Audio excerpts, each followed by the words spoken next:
Problem number 9. 1/7/2016 తేదీన ఆనంద్ 10,000 సరుకును బలరాంకు అమ్మాడు. సరుకుని బలరాంకు అమ్మాడట. అంటే ఇక్కడ ఆనంద్ కర్త, బలరాం స్వీకర్త, అంతే కదా. ఆనంద్ బలరాంకు అమ్మాడు. సో వీడికి అమ్ముతున్నాడు కాబట్టి వీడికి అమ్మకాలు, వీడికి కొనుగోలు. అమ్మకాలు ఆదాయం క్రెడిట్లో ఉంటాయి కాబట్టి చిట్టాపద్యం ఏంటి? బలరాం ఖాతా డెటార్, బలరాం ఖాతా డెటార్ టు అమ్మకాల ఖాతా. ఎంత? 10,000 రూపాయల సరుకుని 10,000. ఓకే, ఏ రోజు జరిగింది ఇది? 1/7/2016. ఓకేనా? సరుకు అమ్మినందున, సరుకు అమ్మినందున, సరుకు అమ్మాడు. మరి వీడు సరుకు అమ్మాడంటే వీడేమైంది? సరుకు కొంటున్నాడు, అవునా? అంటే వీడికి ఏంటి? కొనుగోళ్ళు, కొనుగోళ్ళు ఖర్చు. సో కొనుగోళ్ళు ఖాతా డేటా టు ఎవరి దగ్గర కొంటున్నాం? ఆనంద్ దగ్గర. ఆనంద్ ఖాతా 10,000. 10,000 సరుకు కొన్నందున, వాడు అమ్ముతున్నాడు అంటే మనం కొంటున్నాం కదా. సరుకు కొన్నందున. ఓకే, కమల్కి ఏమీ సంబంధం లేదు. సో ఇప్పుడు ఈ 10,000కు గాను ఏం చేశాడంట? 3 బిల్లులు రాశాడట.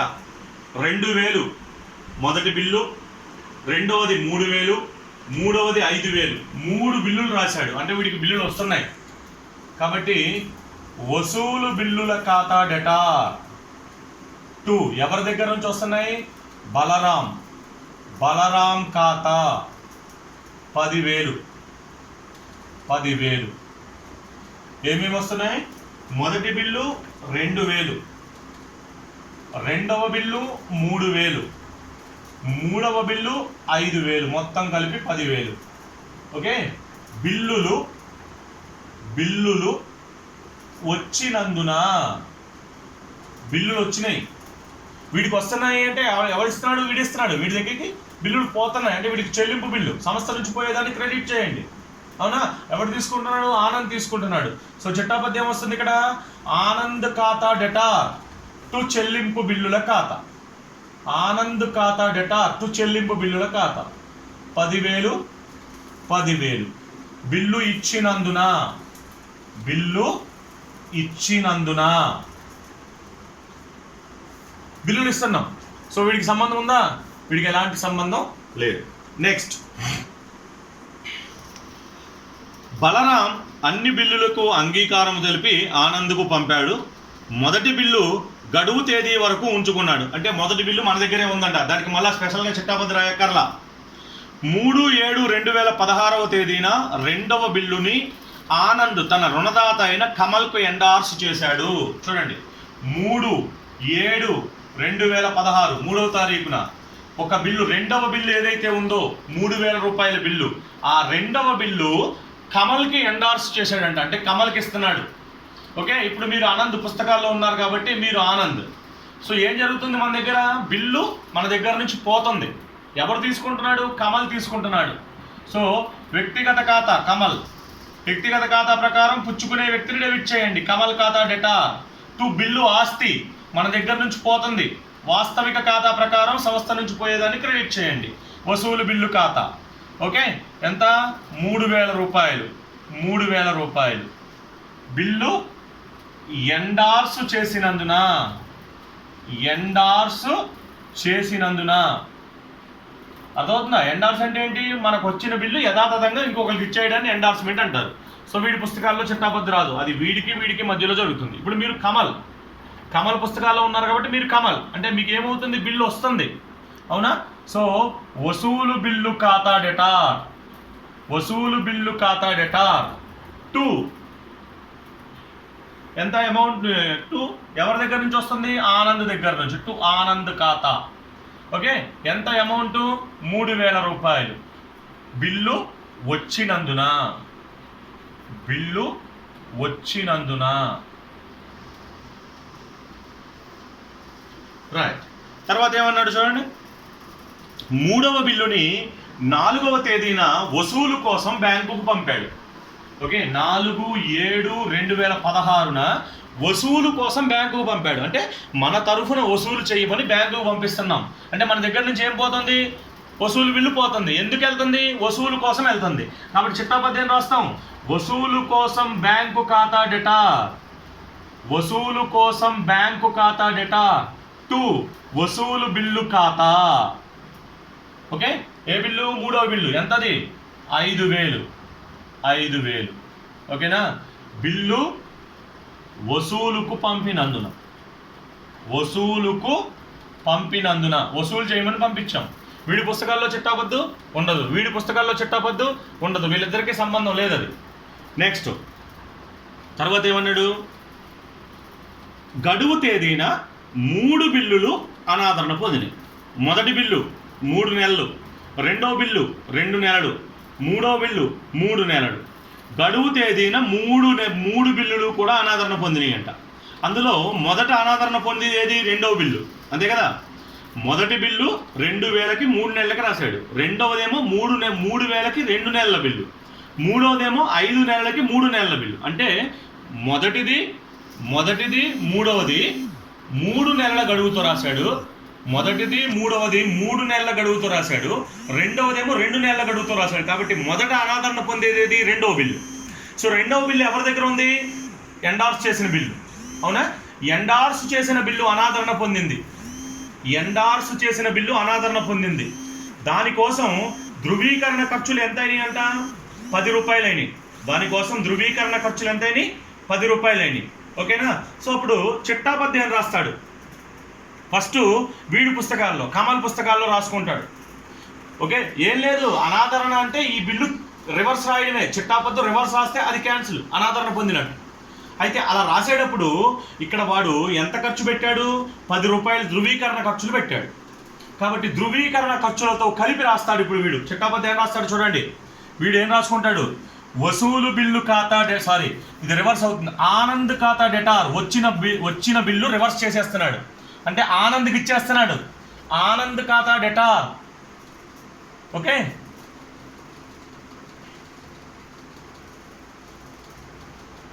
ధృవీకరణ ఖర్చు ఖాతా డెటార్.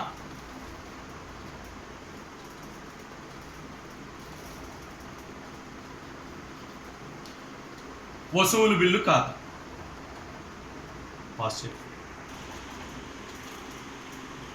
ఓకే, సరే.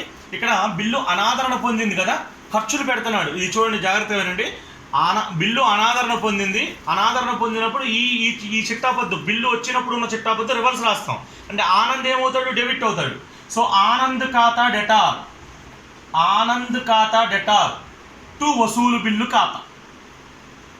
యాక్చువల్గా అయితే ఇది రాసేవాళ్ళం చిట్టాపద్దు, ఆనంద్ ఖాతా డెటార్ టు వసూలు బిల్లు ఖాతా. బట్ ఇక్కడ ఏమైందంటే బిల్లు అనాదరణ చెందినందుకు వీడు ఒక 15 రూపాయలు ఖర్చు పెట్టాడు.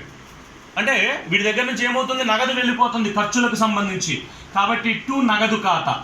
ఓకేనా? అంటే ధృవీకరణ ఖర్చులకు సంబంధించి వీడు పెట్టిన నగదు ఖర్చులు ఎంత పెట్టాడు? 10 రూపాయలు. రెండవ బిల్లు 15 రూపాయలు. అంటే ఇప్పుడు వసూలు బిల్లు ఏమో 3,000 రూపాయలు, నగదేమో 15 రూపాయలు. ఇప్పుడు 3,015 రూపాయలు. యాక్చువల్గా చూడండి, జాగ్రత్తగా వినండి. యాక్చువల్గా ఆనంద్ వీడికి ఎంత ఇవ్వాలి? 3,000 రూపాయలు ఇవ్వాలి. దానికోసం బిల్లు ఇచ్చాడు. అయితే ఈ గడువు తేదీన ఈ బిల్లును పట్టుకుని వీడి దగ్గరికి వస్తాడు. వీడి దగ్గరికి వస్తాడు. వీడు ఆదరిస్తే పర్వాలేదు, కానీ అనాదరించాడు. ఎప్పుడైతే అనాదరించాడో వీడు ఏం చేస్తాడు? బిల్లు అనాదరణ పొందింది అని చెప్పి నోటరీ దగ్గరికి వెళ్ళి కొన్ని ఖర్చులు చెల్లిస్తాడు. ఓకేనా? ఆ ఖర్చులతో కలిపి ఆనంద్ దగ్గర వసూలు చేసుకుంటాడు. వీడికి సంబంధం లేదు, డైరెక్ట్ వీడి దగ్గరికి వస్తాడు.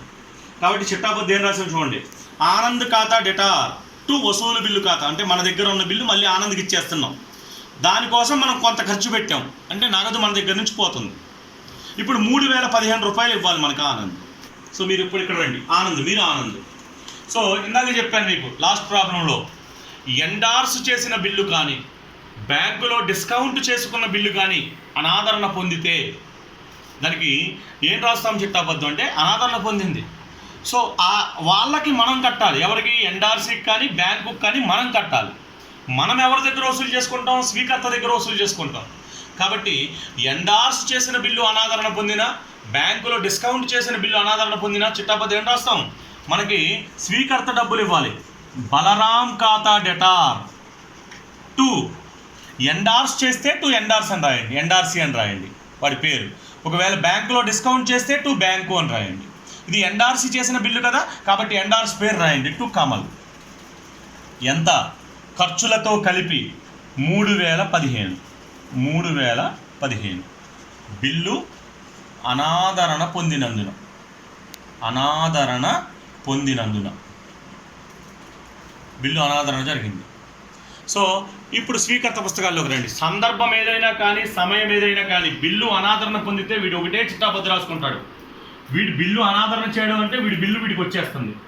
చెల్లింపు బిల్లు ఖాతా డేటా, వీడికి ఆ ఖర్చులు వీడు చెల్లించాలి. ధృవీకరణ ఖర్చు ఖాతా డేటా.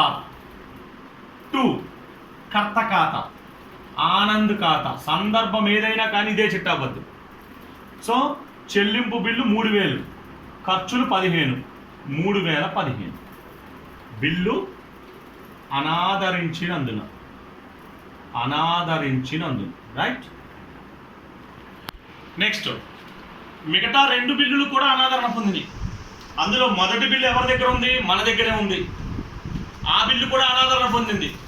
అంటే మన దగ్గరే ఉన్న బిల్లు అనాదరణ పొందింది. దానికి మనం ఏం చిట్టాపద్దు రాసుకుంటాం?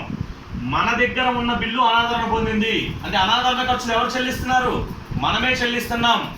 మీకు అక్కడ అనాదరణ చెప్పినప్పుడు ఎక్స్ప్లెయిన్ చేశాను.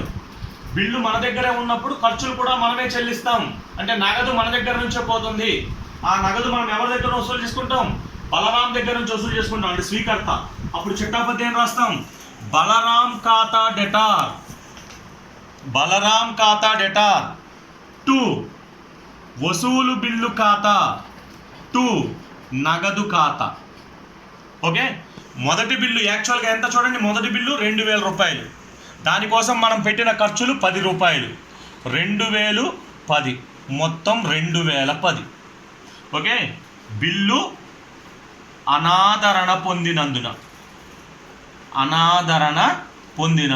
ఇది మన దగ్గరే ఉన్న బిల్లు అనాదరణ పొందింది. వీడి చిట్టాపద్దు చెప్పండి. నేను ఇందాక చెప్పా, ఏ సందర్భమైనా కావచ్చు, చిట్టాపద్దు ఇదే వాడిది. ఓకే, చెల్లింపు బిల్లు ఖాతా డెటార్, ధృవీకరణ ఖర్చుల ఖాతా డెటార్. 2 కర్త ఆనంద్ ఖాతా. 2000 బిల్లు, 10 రూపాయలు ఖర్చు. 2010 బిల్లు అనాదరించినందున. వీడే కదా అనాదరించేది, రైట్. ఇది 2వ బిల్లు అయిపోయింది. మొదటి బిల్లు అయిపోయింది. ఇంతకుముందు 2వ బిల్లు, ఇది మొదటి బిల్లు. ఇప్పుడు 3వ బిల్లు. 3వ బిల్లు ఏం చేసాము? వసూలు కోసం బ్యాంకుకు పంపాం. వసూలు కోసం బ్యాంకుకు పంపామంటే అర్థం ఏమిటి? అది కూడా మన బిల్లే. మన దగ్గర ఉన్నట్టే. కాకపోతే వసూలు చేయమని బ్యాంకుకు పంపించాం అంతే. కాబట్టి అప్పుడు చిట్టాపద్దు ఏం రాస్తాం? మళ్ళా సేమ్ బలరాం ఖాతా డెటార్ 2 వసూలు బిల్లు ప్లేస్లో వసూలు కోసం బ్యాంకు ఖాతా అంటాం. 2 నగదు ఖాతా. చూడండి, దీనికి తేడా చూడండి. ఇది బిల్లుని పంపించినప్పుడు, ఇదేమో వసూలు కోసం పంపిన బిల్లు అనాదరణ పొందినప్పుడు. సో 3వ బిల్లు ఎంత? 5000 రూపాయలు. ఖర్చులు ఎంత? 25. సో 5025. సో సేమ్ ఇక్కడ చిట్టాపద్దు ఏమొస్తుంది చెప్పండి? ఇదే చిట్టాపద్దు. చెల్లింపు బిల్లు ఖాతా డెటార్, ధృవీకరణ ఖర్చుల ఖాతా డెటార్ 2 ఆనంద్ ఖాతా. ఓకే, 5000 రూపాయలు, 25 రూపాయలు, 5025 రూపాయలు. బిల్లు అనాదరించినందున. అర్థమైందా? 3 సందర్భాల్లో. నెక్స్ట్ ఏమన్నాడు? అంతే, అనాదరణ పొందాయి అన్నాడు అంతే. దానికి మళ్ళీ కొత్త బిల్లులు రాశాడు అని ఏం చెప్పలేదు. So this is problem.